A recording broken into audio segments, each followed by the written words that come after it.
era la 3, 4 y 5, a sabiendas, o explicaba como tal que pues el resto lo que hace es clarificar el tema como tal.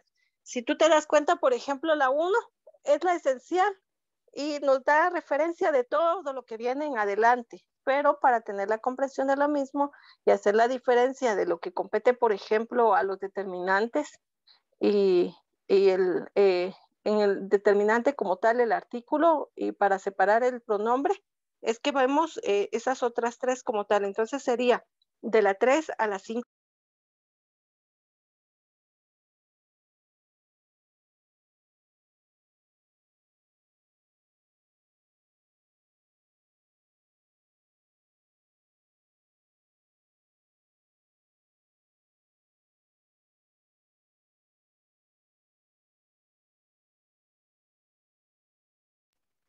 De nada.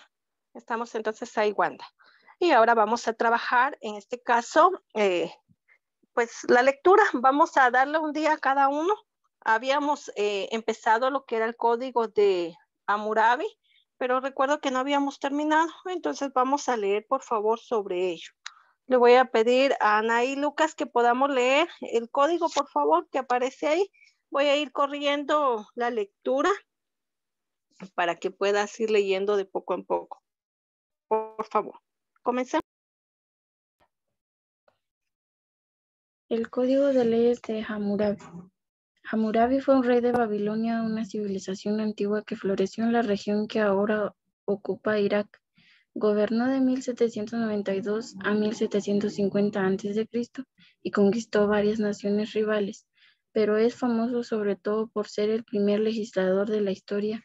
Cerca del final de su reinado, Hammurabi promulgó uno de los primeros códigos legales escritos de los que ha quedado constancia histórica, del que emanaban los preceptos que debían cumplir los ciudadanos y los castigos que conllevaría desobedecerlos. En sí mismo, el concepto de leyes aplicables a todo el mundo era una novedad desconocida en esa época, en la que la mayoría de las sociedades se regían únicamente por los antojos de gobernantes déspotas. El código era, sin embargo, extremadamente cruel para nuestros estándares modernos. Hammurabi castigaba con la pena de muerte incluso las infracciones más leves: que las mujeres entraran en una taberna, que los hombres dieran refugio a esclavos huidos, o que las esposas abandonaran a sus maridos sin un buen motivo. Este primitivo código reflejaba las supersticiones de una sociedad antigua, las disputas entre ciudadanos de Babilonia, las zanjaba, obligando al acusado a tirarse a un río. Si era culpable, se ahogaría, mientras que si era inocente, escaparía indemne. En ese caso, el acusador sería condenado a muerte por levantar falso testimonio. Los escribas reales redactaron las leyes en un pilar de piedra negra, consagrado al dios de la justicia y expuesto al público. En esta inscripción, Hammurabi conminaba a todas las generaciones venideras a respetar esas leyes y no a modificar preceptos de la tierra que les eran dados. Los futuros reyes, decía Hammurabi, deberían ratificar la supremacía de esta ley en vez de gobernar siguiendo sus impulsos personales. La noción de que los gobernantes no podían cambiar de forma arbitraria las leyes que regían la vida de los ciudadanos constituía un concepto revolucionario. El respeto a la ley sigue siendo uno de los sellos fundamentales de un gobierno exitoso. Otros datos de interés. El pilar que mostraba las leyes de Hammurabi fue desenterrado en 1901 por arqueólogos franceses y en la actualidad se guarda en el Museo del Louvre en París. El código de Hammurabi fue redactado con escritura cuneiforme, un sistema complejo empleado por la mayoría de las civilizaciones antiguas de Oriente Próximo. Los estudiosos modernos no fueron capaces de descifrarla hasta 1835. Los científicos babilonios empleaban un sistema numérico sexagesimal motivo por el cual los minutos tienen 60 segundos. Muy bien, gracias. Y aquí, ¿verdad? Ya tenemos un dato de interés que en un momento determinado, pues la primera ley establecida, ¿verdad? Fue el Código de Hammurabi. Vamos a continuar, por favor, y le voy a pedir a Berly de León que pueda leer Ernest. Ernest Hemingway, de los escritores norteamericanos fundamentales del siglo XX, pocos han tenido la influencia y han sido tan imitados como Ernest Hemingway, 1899 a 1961, pero también pocos han tenido tantos detractores. Famoso por sus novelas y cuentos, Hemingway se convirtió en una figura pública de renombre en vida y erigió una amplia leyenda en torno a él, por lo que en ocasiones resulta complicado separar la realidad del mito. Nació en Oak Park, en el estado norteamericano de Illinois, en 1899. Aspiraba a ser escritor ya desde joven y a los 18 años fue contratado como reportero del Kansas City Star. En unos meses estaba trabajando de conductor de ambulancia para la Cruz Roja en el frente italiano durante la Primera Guerra Mundial. Resultó herido tras la contienda, pasó varios años en París en compañía de Gertrude Stein y otros escritores estadounidenses de la llamada Generación Perdida. Desilusionados todos por la brutalidad de la guerra en la capital francesa, Hemingway refinó el estilo que lleva su sello, una prosa masculina intencionadamente repetitiva y desestructurada, engañosamente simple.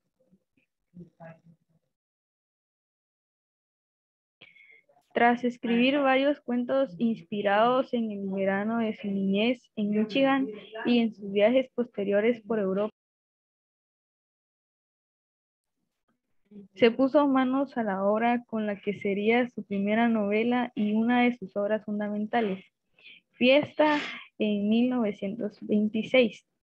Este libro, que cuenta la historia de un joven norteamericano rebelde que vaga por España y Francia, le procuró un reconocimiento inmediato.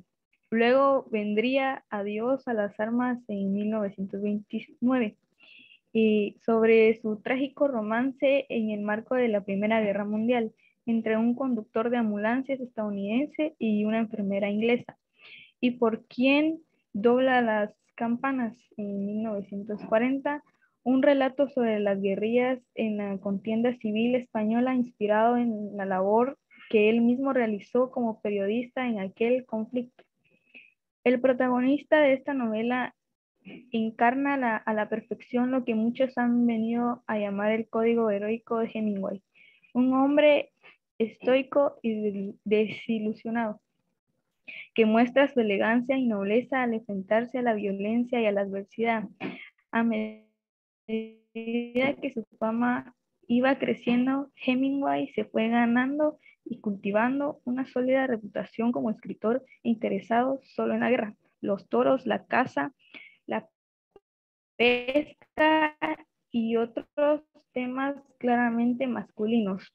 Pese a que algunos críticos despachan su obra con la etiqueta de literatura para machos, la genial narrativa de su novela breve El viejo y el mar le hizo merecedor del Premio Nobel de Literatura en 1900. Altos, sus últimos días los pasó hundido en la depresión y con una salud cada vez más quebrada.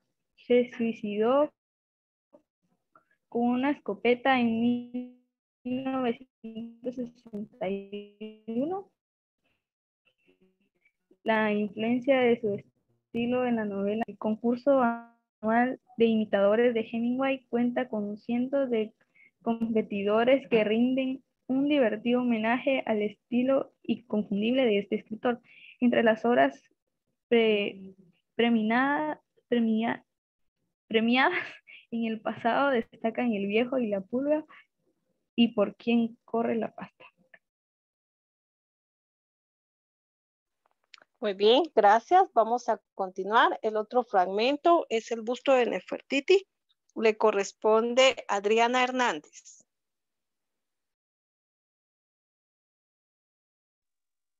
El busto esculpido en piedra calizada de Nefertiti, una de las obras más famosas del arte egipcio, fue descubierto en 1912 por el arqueólogo alemán Ludwig Borchardt, cerca de la localidad egipcia de Tell el-Amarna. Lo encontró en el taller del escultor de la antigüedad Tutmes y lo sacó a escondidas del país, oculto entre pedazos rotos de cerámica. Nefertiti, la reina más importante del faraón Amenhotep, que gobernó Egipto entre 1353 y 1325 a.C. Durante su reinado, el faraón se cambió el nombre por el Akenatón, el que sirve a Aten, el dios sol, y se convirtió a una nueva religión monoteísta que daba mucha importancia a la ética. A Nefertiti le confirió un estatus elevado dentro de la corte, cercano al del faraón. Algunos estudios creen que fue la principal impulsora de esta nueva fe y que incluso gobernó a la Limón con su esposo durante un tiempo. Tras la muerte del faraón, desapareció casi cualquier traza tanto de él como de su poderosa esposa, borradas tal vez por los sacerdotes cuyas creencias habían rechazado. El busto de Nefertiti, que tiene casi 3.400 años de antigüedad y medio metro de altura, estaba intacto cuando Borchardt lo encontró. Solo faltaban los lóbulos de las orejas, sin embargo, la escultura estaba inacabada. Puesto que el globo ocular izquierdo se hallaba vacío, es posible que Tutmes empleara el busto como modelo para sus pupilos. Tampoco se sabe si la escultura reproduce los rasgos de Nefertiti o proyecta una ideal de belleza de la época. En 2003 hubo cierta controversia cuando Joan Felcher, una arqueóloga británica respaldada por la cadena de televisión Discovery Channel, identificó una momia descubierta tiempo atrás con la Nefertiti. Pese a que aportó pruebas de peso, las autoridades egipcias se negaron a admitir su hallazgo. El busto puede contemplarse hoy en día en el Altes Museum de Berlín. Sigue siendo no solo una de las obras más conocidas del arte egipcio, sino también un modelo de belleza femenina, reforzado así el significado de la palabra Nefertiti, la belleza ha llegado. Otros datos de interés. Número 1. En los últimos días de la Segunda Guerra Mundial, el busto fue trasladado fuera del sector soviético de Berlín, lo que provocó una disputa sobre su propiedad. Fue devuelto en 2005. Número 2. En Google aparecen más de 2 millones de resultados bajo la búsqueda Nefertiti, lo que sirve de ejemplo del poder que evoca su imagen en el siglo. Número 3. Un par de artistas búlgaros que se hacen llamar a sí mismos pequeñas Varsovia provocaron hace poco cierta controversia al colocar el busto de Nefertiti sobre la escultura sin cabeza de una mujer de ropajes transparentes. Muy bien, gracias. La palabra es Berlín, siglo XXI, y acá es piedra caliza, por favor. Y ya nos habla, ¿verdad? Acá sobre las artes plásticas, estábamos en el día miércoles 3, ¿verdad? De la semana 2. Vamos a continuar. Aparece el día 4. Ahora vamos a hablar de ciencia. Le corresponde a Carlos, por favor, Carlos Pérez.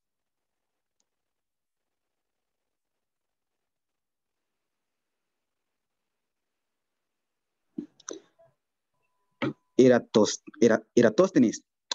Muchos científicos de la antigua Grecia creían que el mundo era redondo, pero ninguno supo de su tamaño hasta el siglo III a.C., cuando Eratóstenes, Dios mío, no sé cómo se lee, director de la... Eres Eratos. Pues bueno, señor, ahí lo dejo a la imaginación de algunos. No es a la imaginación, es Eratóstenes, ahí estamos bien. Eratóstenes, paréntesis, H 266-194 a.C., director de la Biblioteca de Alejandría, diseñó un ingenioso método para medir el planeta. Eratóstenes sabía de la existencia de un pozo, perdón, muy especial cerca de la localidad egipcia de Asuán. El 21 de julio, al mediodía, en la jornada más larga del año, los rayos del sol penetraban directamente hasta el fondo de la cavidad, lo que significaba que la estrella estaba justo encima. Se dio cuenta de que si el sol estaba directamente encima de Asuán, entonces sus rayos debían indicar sobre Alejandría, marcado un ángulo determinado que debía tener orientación norte. Por tanto, si era capaz de medir este ángulo, tendría el dato clave para extrapolar el tamaño del planeta. Así que el 21 de junio, al mediodía, clavó un palo en el suelo de Alejandría y midió el ángulo que formaba su sombra. Eratóstenes sabía que el ángulo de la sombra equivale al formado por los dos ciudades y el centro de la Tierra. Así que dividió su tamaño por 360, el número de grados que tiene un círculo. Para determinar su tamaño, para determinar la fracción del planeta que separaba ambos localidades. La respuesta fue un 50, es decir, si caminas de Asuán a Alejandría y viceversa 50 veces, habrás andado el equivalente a la circunferencia de la Tierra. Solo quedaba ya medir la distancia precisa entre ambas ciudades. Eratóstenes contrató a un profesional entrenado para dar pasos extremadamente iguales y de sus medidas dedujo que la circunferencia de la Tierra era de 39.740 kilómetros. Hoy en día, usando esos mismos principios ideados por Eratóstenes hace más de 2 milenios, los instrumentos modernos estiman que la distancia alrededor del Ecuador es de 40.067 kilómetros. En los tiempos de Eratóstenes, el mundo se extendía de España a la India. Él creía que el resto del planeta estaba cubierto por el vasto océano. De no ser por su enormidad, sería posible navegar desde España con rumbo al oeste hasta la India. Esta fue la idea que inspiró a Cristóbal Colón para su forma de viaje de 1492. Otros datos interesantes. 1. Eratóstenes fue uno de los primeros historiadores en intentar ordenar de forma cronológica los acontecimientos pasados. Las fechas que él determinaba se siguen usando en el estudio de la antigüedad. 2. El tamaño también le debemos mucho conceptos modernos como la longitud y la latitud y la longitud, las escalas musicales y números primos. Otros científicos de su época le apodaban poco amistosamente Beta, porque tenía tantas áreas de interés que sus contemporáneos le consideraban un aficionado, un tipo de segunda clase.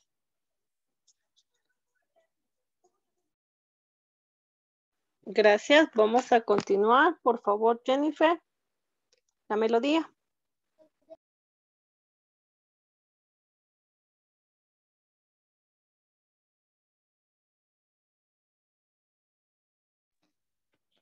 La melodía es quizás el elemento musical más rápidamente reconocible. Puede ser interpretada con una o varios instrumentos y es considerada, junto con la armonía, el ritmo, como uno de los 3 pilares de la música. Una melodía es una sucesión de notas ordenadas en una secuencia melodiosa. Las notas toman así un sentido coherente que proyecta la sensación de que tiene que tienen identidad entre sí. La melodía se diferencia en la armonía, en que consiste en varias notas tocadas una detrás de otra, no al mismo tiempo, como una polifonía. El concepto de melodía ha ido enriqueciendo a lo largo de la historia, sumando secuencias de notas de otros compositores anteriores hubieran estimado arriesgadas o incluso discordantes. Mozart, Schubert y Sibelius son considerados unos genios de la melodía. Por otra parte, modernistas como Stravinsky escribieron melodías, por ejemplo, la cautivadora pieza con que comienza su baile, la consagración de la primavera, que muchos compositores de los siglos XVIII y XIX e incluso algunas personas hoy en día juzgarían poco melodiosas. Por lo general, la melodía se divide en unidades musicales más cortas llamadas frases. Estas suelen terminar en pausas conocidas como cadencias. A menudo las frases que aglutinan la escritura global de una melodía proyectan la sensación de ser una pregunta y una respuesta. Una parte de la melodía plantea una idea musical y la otra la completa. A las frases que terminan con una nota que indica que aún no está resuelta o con una condencia que suena incompleta, se les conoce como antecedentes, a las que siguieren una sensación de conclusión se las conoce como consecuentes.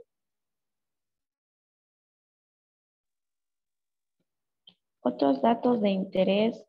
1. En la Edad Media, muchos compositores solían compartir melodías sencillas muy comunes como tema principal de sus piezas. Por ejemplo, la frase del siglo XV, o me arde. 2. Más adelante se han compartido también melodías más modernas como la canción infantil inglesa, pero en general en estos tiempos se conoce más el mérito de componer melodías originales. 3. La práctica de componer una melodía a una pieza entera por un conjunto de varios instrumentos se conoce como orquestación. Los conservarlos dedican cursos enteros a esta actividad y algunos compositores son especialmente famosos por su habilidad en este sentido. Gracias. La palabra es conservatorios porque son centros, ¿verdad? ¿Verdad? Acá presenta Mozart, Schubert, Sibelius. Y pues ellos hacen alusión, ¿verdad?, al inicio de la melodía dentro del área de la música. Muy bien, con esto concluimos. Que tengan una feliz mañana. Continuamos en la próxima clase, por favor. Feliz día para todos.